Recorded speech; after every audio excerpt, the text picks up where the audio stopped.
Ve kanga banga na yo na mwa la muka na osuke ne acide no wana osala suke parti acide suke nini kanga banga na ono eloko no wana ko déranger ka lisu Congo te be foro nyo fatia zo sala yo so mona ngote armée ngo ezala ki boy be foro fatia zo mona yo mona ngote ko ndoki liboma esangana na kindoki Buluzi si to charger makambo ya Martin Fayulu yo kotima Congo ozonga Cameroun pero bosaka na batu de to yamba bino boto sala mabe liboma so to yamba bino ba paye fere ba ko déranger mboka na biso boko pesa biso pour ndenge ni to kotam samboka te fere ba de ko nyuko la biso na ba discours ba séparatiste biso to yebi ki ba luba ba ndeko na biso surtout biso na bandundu mu luba za ndeko na nga noko na nga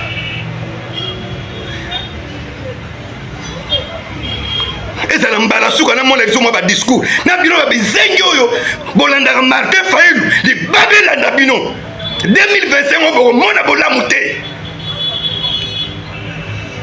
mutu nyonso ya lamuka mfumu kimbangu en tant que papa oyo azu contrôle ya Congo yo mutu olanda Martin Fayulu li babezo landa nzina yo mobimba bosaka na biso te bosaka na biso te to munene makambo bananga kuna na bakabila na ba Moïse Katumbi na ba Kagame ali yo peki zeki moko ya Martin Fayulu obima liso na mboka po déranger mboka kali boma eve kali boma allez province la biso na banu de zozo nzima pona yo étranger kale bino bana banu de bebo ondima muntu aboye ni de Martin Fayulu ezala mbala suka vie omona biso na ndako na yo na sapongi mvuluzi papa tomona ye toya ko visiter yo.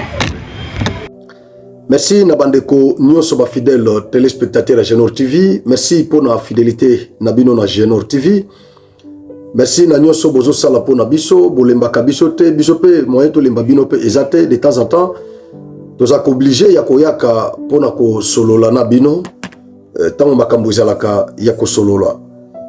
Na ba nyonso ba compagnie ki biso na 2024. En tout cas na tombeli bino nyonso mobu molamo ya 2025, en tout cas 2025 eza la bino malamu, 2025 pambo la bino, 2025 eza la bino makambo malamu na bino nyonso bolanda biso de temps en temps. Na osenga na bino 2025 oyo en tout cas bolemba biso te bo accompagner biso tina suka. Bo booster Genor TV, bo liker ba émission na biso, bo partager ba lien ya ba émission na biso. En tout cas bo sala biso bolamu parce que soki toyaka c'est parce que toyebi ke bozali soki bozala raté de biso pe toyaka te de temps en temps na plateau ya Genor TV tolobela kango na pembe nde tovanda pona osolola. Merci beaucoup na bandeko bazola na biso, merci pour la fidélité na bino nyonso. En tout cas beau commenter, beau interagir, beau liker ba émission, beau partager ba lien na biso et kozala eloko moko malamu. Martin Fayulu adresse naye à la nation et lequel ba problème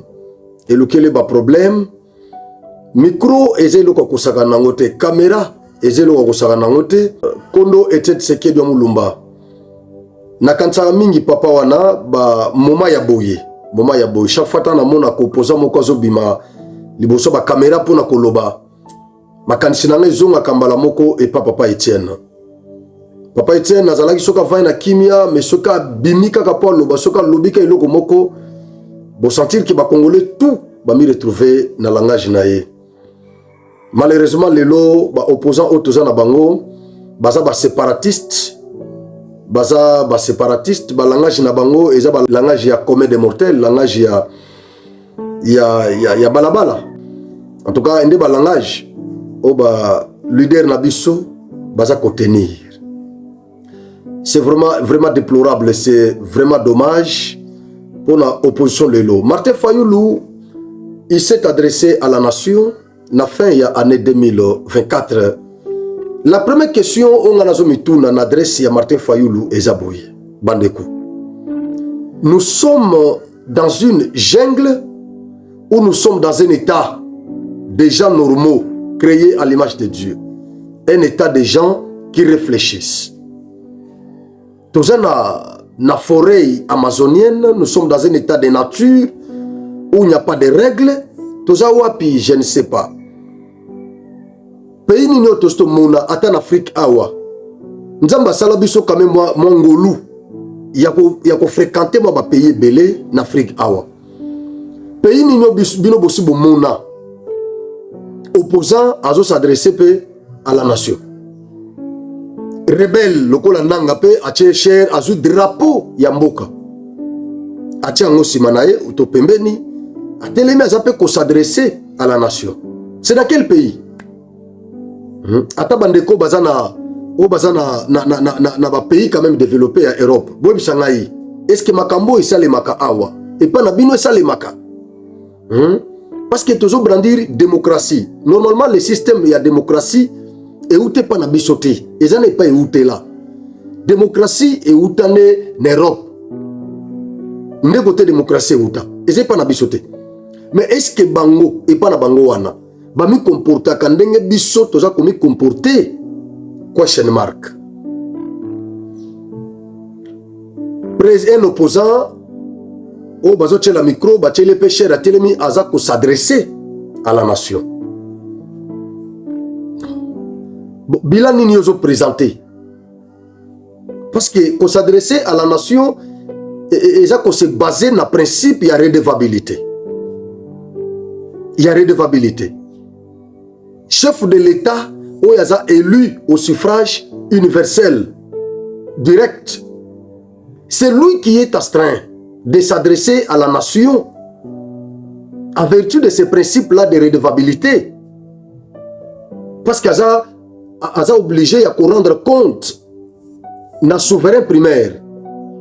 C'est comme ça qu'il y a Télémaka Liboso, il y a élu Nabiso direct, naba élu Nabiso indirect, député, naba sénateur.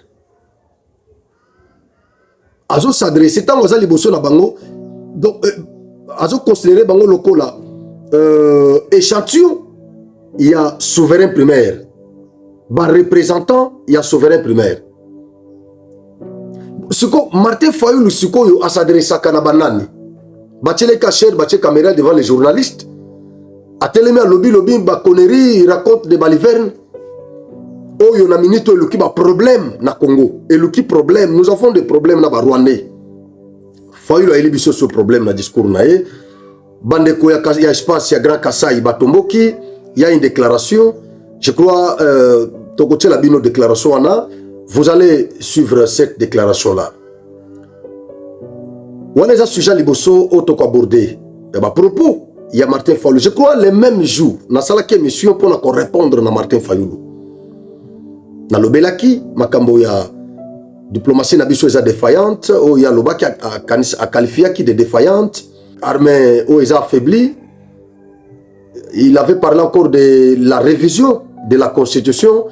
Et donc, dans ma question, on a répondu qui Ndeko Martin Fayulu. Dans cette émission, j'avais répliqué. Je suis vraiment désolé. Il y a un même commentaire dans l'émission de Salaki. Alobi Ndeko Franck, en tout cas, dans ce pays en 2025, on changeait quand même le langage. On s'attaquait sur les politiciens, on commis quand même équilibré tout ça. Ndeko, ngai na dénosaka. Oyo kanisaka eza takwa eza dénonciation. Ya mabe o bandeko wana baza kosala ba congolais. Mabe zaka kobomate ona ngazo salate. Wana eza pe mabe eza cruel. Mais mabe pe ekozala na niveau ya information. Kopesa ba congolais une mauvaise information eza pe koboma milema na bango. Parce que ba okangama na lokuta oleba kangama na vérité. Et pourtant la Bible dit c'est la vérité qui délivre. Vous connaîtrez la vérité et la vérité vous en franchira. Siko memi bato bakeba kangami côté lokuta. Parce que ozoluka ba intérêt moko boye mesquin. Et donc ngai na dénonça kande. C'est ça. pour répondre à Ndekoana. Alors, deuxième sujet, auto abordé. Église, il y a pasteur Baruti Kasongo, que j'aimais beaucoup, cet homme de Dieu. Personnel. Pasteur Baruti Kasongo. Na mikolo azaki mukolo, na ba jeune azaki jeune. Je l'aimais beaucoup, ce papa-là. Malgré que naza branamiste, mais il était un papa très équilibré. Très équilibré. Pasteur Baruti azonge patata. Avant Koufwa a présenté moi nae Carlos Baruti comme successeur nae oya kutika la l'église ya Baruti Tabernacle ya Rugini. Papa Koufi na boyo ko salba commentaire belé na ebité révélation ya zwaki potika Carlos Baruti loko za mowe na ko samba na mowe te ndenge pasteur Kalambai a samba kina mowe le 31 avril ya le 31. Je ne peux pas tomber dans ces pièges là pour nous sambisa pasteur Baruti. Tozolo basiko makambo ya ba vivant. Mbutu eza na kati ya église ya pasteur Baruti. Tellement qu'eza parmi ba église ya minene. Ekolo église wana avant kufa azaki parmi ba grand na mboko yo. Il a beaucoup fait pour le Seigneur. A gagné ba ame belé, a sali ba campagne, je me souviens période moko nazo voyager na okende Angola na kitaki Chikapa nazui avion na kiti Kamako il falaki nakende nazai na opération moko na Dundu. Alors namoni affiche ya campagne moko na photo ya pasteur Baruti na Kamako na frontière Angola. Pourtant na voyager semaine wana nami lobelaki na habité.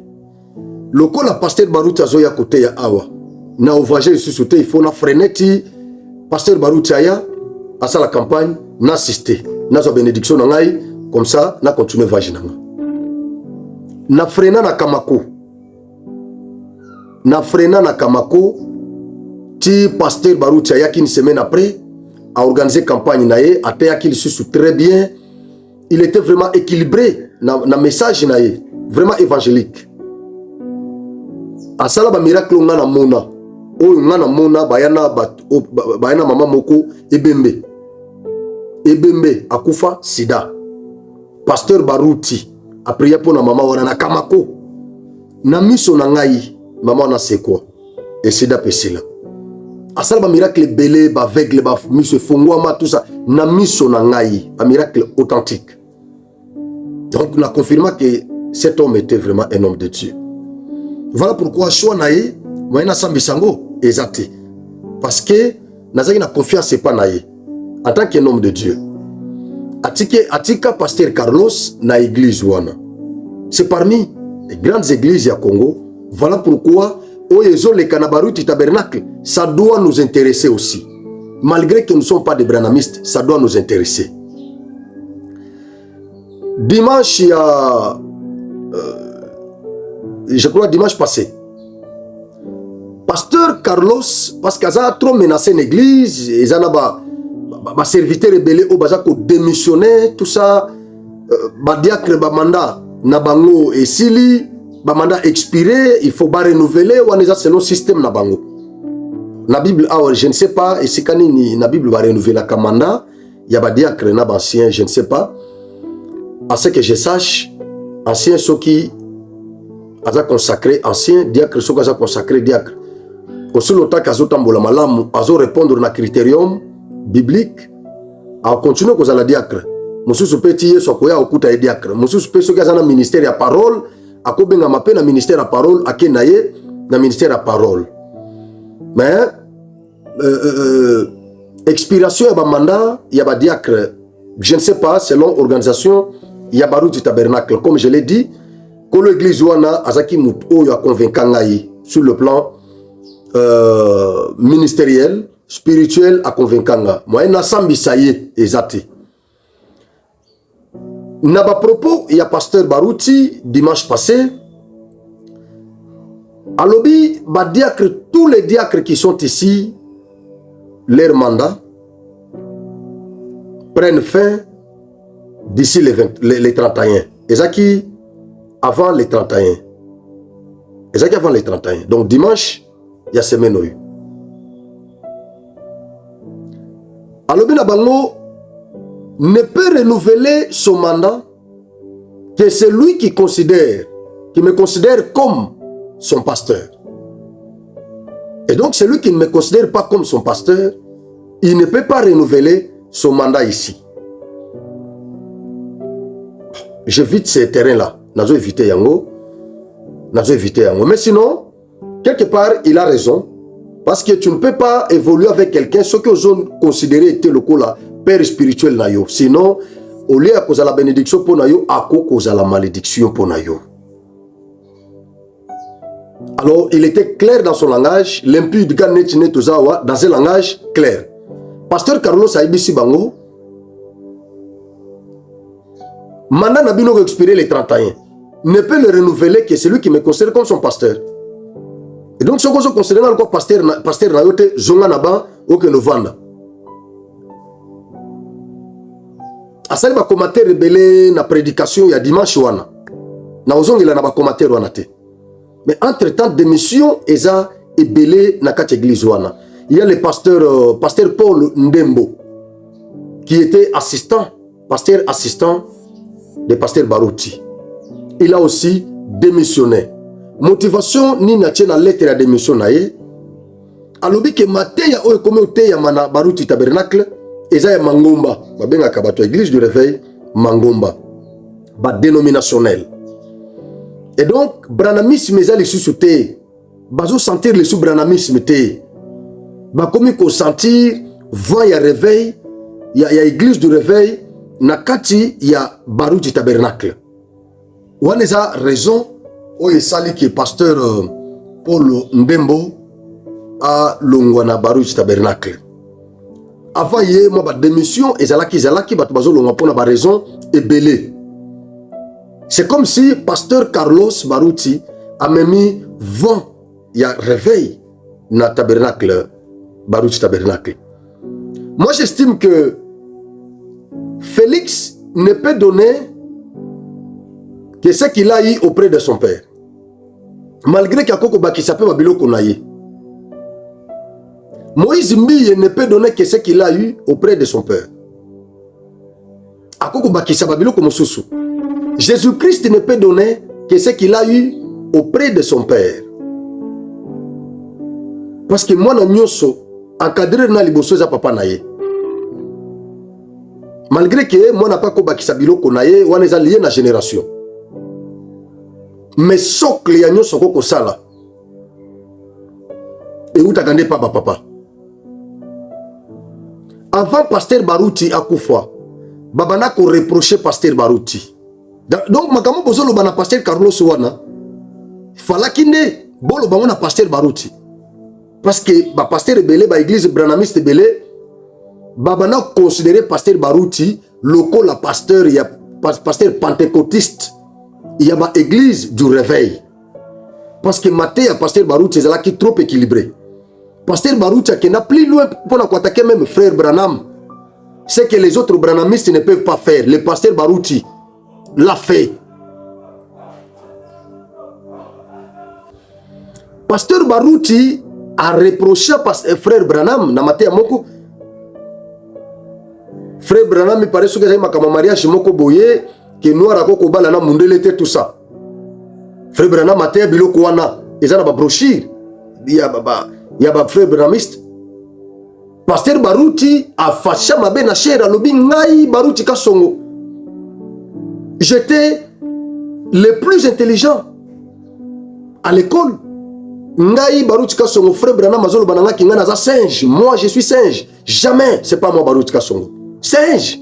Pasteur Barouti dans tous ses états. Dans tous ses états, les pasteurs Barouti. Vous avez cette vidéo là. Bandegonyo son message il y a Barouti tabernacle. Boza censé koyeba makamo na zolo plus que moi. Pasteur Barouti prêchait Christ. Pasteur Barouti a un problème dans les focaux. Pour la ligne. na folie ya pasteur Lifoko période ya tomboka kiawa, oh j'aime frère Branham plus que Jésus-Christ. Oh Jésus a achevé sa mission dans la personne qu'on appelle William Marion Branham. Donc aujourd'hui Jésus est inopérationnel selon les frères Lifoko. C'est frère Branham maintenant qui est opérationnel dans l'église. Selon l'esprit des propos des pasteurs pasteur Lifoko du ciel, un homme que j'aimais beaucoup, surtout quand il chantait les seigneurs. Non. Mais à un certain moment, on dirait, pasteur Lifoko, moi folie mokobo ya branamisme qui quand même, à tikala ko se repartir te akenda kandengi wana sabota ba pentecôtiste batakaye tout ça. Na ba branamisme batakaye, mais atakande ba pentecôtiste na répondre bango. Pasteur Baruti a répondu à frère Lifoko du ciel. À lobby, frère Branham n'est pas comparable à Christ. Jésus-Christ est au-dessus. Nous ici, nous ne prêchons pas les frères Branham. Nous prêchons les messages de William Marion Branham, les messages de Christ prêchés par les frères William Marion Branham. Ça, c'est selon les pasteurs Baruti.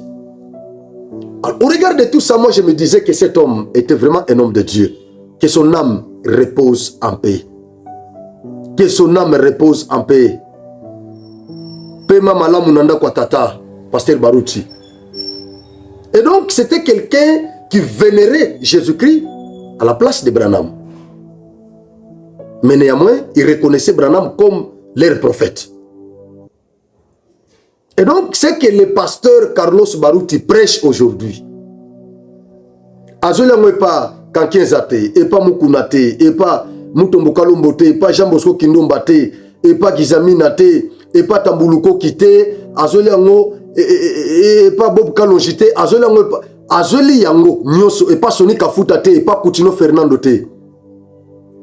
Azoli Nyoso, et pas Ejibayama Papete, archevêque et église du réveil. Nyonso Carlos Baruti azoteya. Azoli yango et pas pasteur Baruti. Papa naye na tabernacle Baruti. Et donc, c'est pas aujourd'hui que vous allez l'attaquer. S'il y a quelqu'un que vous pouvez attaquer, c'est son père. Oya tikiye, oya bokoliye, oya transmettriye onction. Oya confirma ministère naye, c'est son père. Et donc, ko attaquer ye eza lokola ko telemela pasteur Baruti parce que tant ozo attaquer Christ ozo attaquer nde nzambe tata na ye tant ozo attaquer serviteur de Dieu ozo attaquer nde Christ oya établir ye. C'est ça la logique. Et donc pour nangai pasteur Carlos il est dans les bons. Azana trace sa papa na ye pasteur Baruti. Ouais. Et il n'y a pas ça Moutabambodi. Il n'y a pas ça Moutabambodi. Dans un langage clair. Dans un langage clair. Donc, il y a moi qui ne pas dans un langage clair. Dans un langage clair. Dans un langage clair. Merci beaucoup. Alors, avant d'aborder la question de Fayoulou, nous avons sous la cassette centrale. Question aux des frais chroniques Lelo. Et ça, il y a présumé défenestration à gouverneur. Le centre Kassa estime que défenestration à gouverneur est en gestation dans la Kassa centrale. Va convoquer le gouverneur Nakin. On ne sait pas où ils ont les Kanakissa ça pour le moment. Je crois, lundi, je vais recevoir les chargés de communication.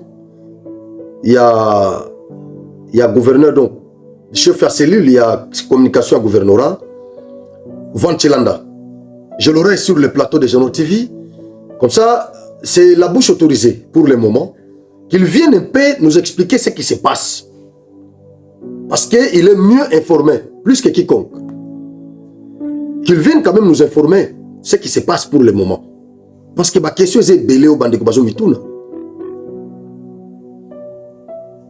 Alors, et l'homme a kosenga na ba centre Kassin pour le moment ba oba landa kangai. Boza la prudent. Surtout ba pro Kambulu. Soyez prudent. Ennemi a la laté. Et ça na plan moko machiavélique au baza ko orchestré na Kassin central. Na ba ennemi ba adversaire ya Kambulu. Bazo linga penza ba suyeye parce que c'est une occasion pour eux. Ba créer un scandale moko na mboka ba lokola ba jeune o ba soutenir Kambulu ba limba sala ba marche. Attention boza la souple parce que ba infiltrer ba kokota na kati na bino. C'est pas le moment parce que jusque là na boyoke le côté. Toza la ba suspicion. Gouverneur a convoqué na Kisasa. On ne sait pas ce qui va se passer. Toza na ba spéculation biso tout. Voilà pourquoi j'ai préféré inviter chef Yasselcom Aya pour expliquer Bisso. Parce qu'à cause de l'information, au Bisso Zanamote. Mais quand on a balabala pour manifester, c'est partir vite en besogne. Parce que bah infiltrer bah côté la bino na kati. Je vous dis et je le répète. Bah pro gouverneur Kambulu. Bah infiltrer bah côté la bino na kati. Bah ko casser bilo kwa batu. Bako bébé samituka, bako vandaliser banda kwa batu. Ils vont tuer les gens, bako kata batu mitou, bako blesser batu. Bako sala bako causer ba dégâts matériels na centre-ville. Nyoso wana ekotombe siko likolo ya gouverneur et eko empirer situation na ye. Soyez prudents, ne pensez pas que ba manifestation boko sala. Yangonde eko toucher mitema ya ba décideur pour que bazongi se la bino Kambulu. Non. Parlons comme nous parlons. Toko ça la bruit. Bon les gars les médias parler. Surtout les médias en ligne pour le moment. Pour comme la bande kouana. Parler. Mais bokende na terrain te bokende ono. Toke ko manifester. Mon groupe il y a 40, 50, 60 personnes. Bon manifester tout ça. Bon ça les locaux te. Boko tomber na piège. Ya banguna. Parce que ça na plan moko machiavélique. Au adversaire ya Kambulu. Ba préparer ba kokota kana kati na bino ba bomi ba panzi ba bebisi biloko ba tuna marché tout ça et la Kambulu po ba suyeye na mboka parce que ba yebi que pour le moment même ceux qui ba ko défenestrer Kambulu il ira la tête haute. Ouais ba centre Kassin ba ko tika la nena malgré nyoso to ko reprocher ye nyoso malgré nyoso no il a parlé pas comme un homme d'état tout ça oui. C'est bon, il a parlé. Mais motivation n'a été bien notée. Considérons que Kambulu a une carrière en danger. Pour Nabiso, Centre Kassaïen, il y a un lobaki. Il a parlé comme nous. Nakacha Kambulu, Azana Kibobiso. Azana Kibobiso.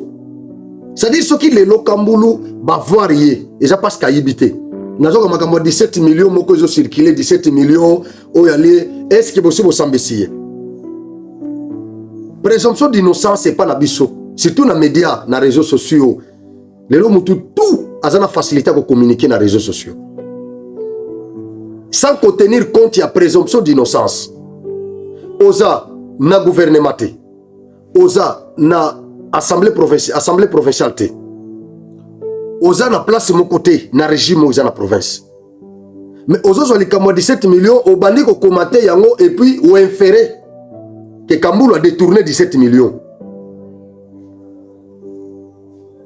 Nanu basambi siete. Ba intenté action en justice contre Kambulu te pour le détournement. Ba auditionné nanu te. Ba condamné te. Mais internaute ba kembala moko parce que bolingi yeti Mbalamoko a détourné 17 millions. Alors si tel n'est pas le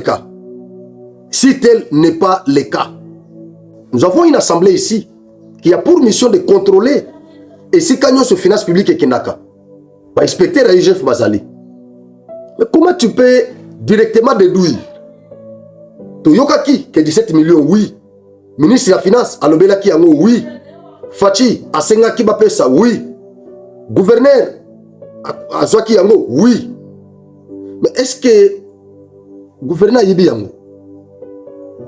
Tant que yo lobby, ce qui gouverneur pas lobby bon, je suis aussi un citoyen congolais. Je vais saisir la justice. Comme ça yoya au confirmé, ndenga na yibi 17 millions à l'État. Ozomona ke no croupir na prison, tant que bato baza na sima na yo, bakomona na te. Bakomona na te. Mike Mukeba yaza na prison pour na Katumbi. Daniel Safa perda mandat ombangu. Ti lelo Mike Mukeba yaza na prison, mais muto bana défendre la monanité. Jacques na layo na prison. Bato batina loba kende. Oyo loba Kofi Olomide Quadra Koraman. Habito na mboka moko oyo l'échec azotinda ba disciple na ye ba finga le premier. Grand Mopao. Voilà mboka moko l'échec aucun na course pénale ou échoué lamentablement. Donc l'échec azotinda ba disciple na ye ba finga le premier. Abi les gars loba finga. So ba kangiye ba tient na prison. L'échec wana a monanité. Aluki disciple mosus abando tinda lisus o ba kangaki abosaniye. C'est ça la politique. Les jeunes, ne soyez pas utilisés. Ne soyez pas exploités, les jeunes. Namoni ndeko moko solo bana commentaire non Franck Yope, on dirait basi balesio tala. Ngala wazalendo. Na wazalendo. Vrai wazalendo. Babiloko na beta ka mona teke mona beta côté na sens nyoso. Na beta na sens nyoso. Naza wazalendo. Donc bolo babiloko na mituke oh Franck. Non parce que lelo okuta na o défendre lobby kuna nazo pupula donc ngana wazalendo. Dans un langage clair. Alors, Bagène, centre Kassayen, soyez conscients. Quittez cette instrumentalisation-là. Ne soyez pas manipulés, instrumentalisés par ceux qui ont échoué dans la course. Soyez prudents, centre Kassayen. Merci beaucoup. Fayoulou, déféré en justice. Naoche la bino vidéo. Bolandango comme ça. Tokozong après. Na ba commentaire. Le tribalisme primaire du régime divise notre nation. Nous observons un repli identitaire au sommet de l'État, avec une opposition constante entre les frères dits de sang et les autres compatriotes. Une seule tribu bénéficie des nominations privilégiées dans les postes étatiques. On constate également des flux migratoires savamment orchestrés vers Kinshasa et Lubumbashi dans le but de renforcer une influence tribale et de déstabiliser les manifestations de l'opposition et de la résistance. Je vais devoir lire la réaction de jeunes de l'espace Kassai suite au discours de M. Martin Fayoulou Madini. Nous, jeunes de l'espace Kassai, ça veut dire jeunes de la province du Kassai central, jeunes de la province du Kassai oriental, jeunes de la province du Sankourou, jeunes de la province de Lomami, jeunes de la province du Kassai. Après avoir suivi les discours haineux, tribalistes, xénophobes et séparatistes de M. Martin Fayoulou Madidi, président du parti politique SID et ancien candidat président de la République, nous déclarons ce qui suit. Nous condamnons avec la plus grande fermeté le propos tribaliste, xénophobe et haineux tenu par ce monsieur à l'encontre de la communauté kassaïenne dans son ensemble. En l'occurrence, avoir lors de son speech diffusé le 31 décembre 2024, affirmait in extenso ce qui suit. Une tribu occupe tout le poste privilégié du pays. Il renchérit en disant qu'il y aurait des exodes bien préparés dans la province du Haut-Katanga et dans la ville de Kinshasa. En indiquant cette tribu, M. Fayulu précise que le but de ces déplacements massifs serait d'étouffer l'opposition politique dans ses prises de position. Nous signalons que ces déclarations dangereuses de M. Fayulu s'inscrivent dans la même logique que celles ayant conduit à des drames historiques, tels que le massacre des Kassaïens après les élections de 2018, les génocides rwandais de 1994, les tueries entre les Teke et les Humbu, et récemment des massacres qui se sont passés dans la province du Maniema. L'histoire renseigne à quel point les paroles de haine peuvent engendrer des violences massives. Ainsi, nous ne tolérerons pas que de tels agissements soient encore reproduits en République démocratique du Congo. Monsieur Fayulu doit savoir que ces paroles ne sont pas seulement un affront à la Constitution et à nos lois nationales, notamment l'article 12 de la Constitution et l'article 156 du Code pénal, qui interdisent toute forme de discrimination et d'incitation à la haine ethnique. Elle viole également les engagements internationaux de la RDC et sa rhétorique va à l'encontre de principes fondamentaux inscrits dans la Charte des Nations Unies. Et également la Déclaration universelle des droits de l'homme et la Convention pour la prévention de la répression de crimes de génocide. Nous appelons dès aujourd'hui la communauté internationale, notamment les Nations Unies, l'Union africaine et les partenaires bilatéraux de la RDC à surveiller de près la situation et à condamner fermement de tels propos. Nous demandons également que des mesures concrètes soient envisagées, telles que l'inscription de M. Fayulu sur une liste de surveillance pour incitation à la haine et aux troubles à l'ordre public. Une mise en garde formelle par les organismes internationaux contre tout appel à la violence ethnique est démise. M. Fayulu doit retenir que la communauté internationale dispose de mécanismes précis pour traduire en justice ce qui incite à la violence ethnique.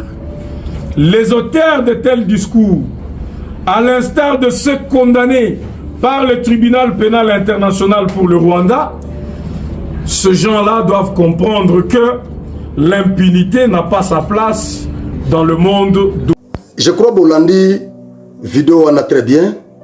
Bolandi parce que na boyi makambo kono Franco attaqué tout ça té. Bolandi vidéo. Boyka ba propos Fayulu. Une tribu occupe tous les postes importants. Ça c'est Fayulu, un homme d'État. Il y a niveau, il y a Fayulu. Il peut tenir vraiment des propos comme ça.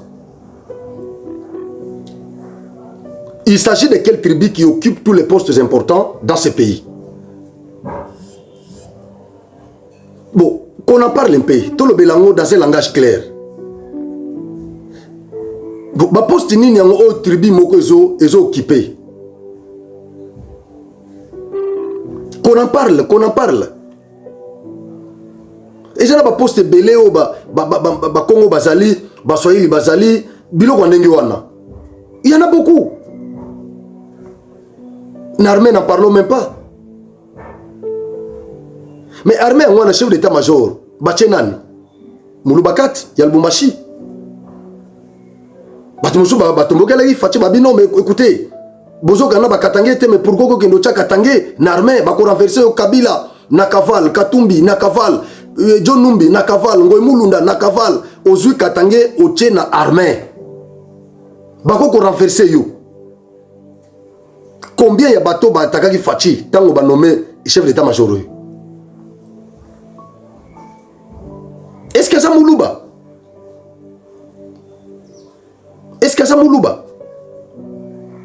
Bon, pourquoi Moutou Biloko ne fata Fayulu atika Biomoni Yamona Lubaki Biloko Mosusu na niveau ne tia Fayulu. Il faut atika ba ipenge ba lobango ba professeur nani professeur nani CCG nae alobango tout ça. Atika tamo batune wana ba lobango ne ba Lexis légal ba kobeta ba mbodo wana comme ça to s'attaquer entre biso. Fayulu aza grand prêtre. Na niveau na ye Fayulu retenir ba propos en denguanate.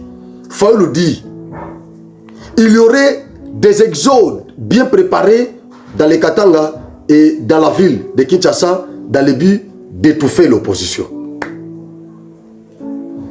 Donc tu sais que dans une bande konenyo sambujumai aina bango na katenge na Katanga batu bazala kate na Kisasa batu bazala kate.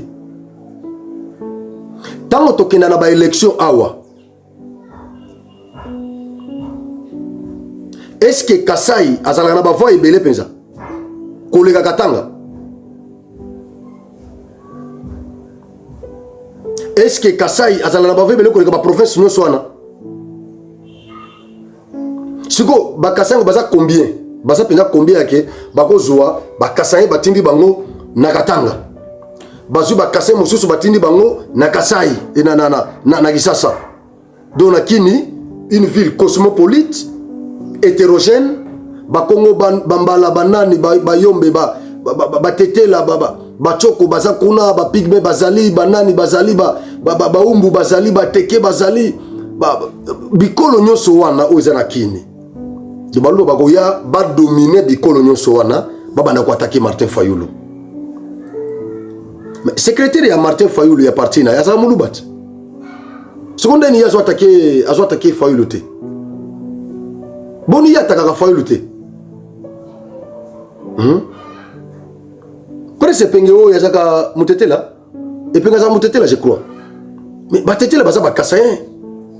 Mais pourquoi presse pengeo yataka Fayulu te? Mais Fayulu azana ba balu bebele na kacha nini? Mais pourquoi balu bana bataka Fayulu te?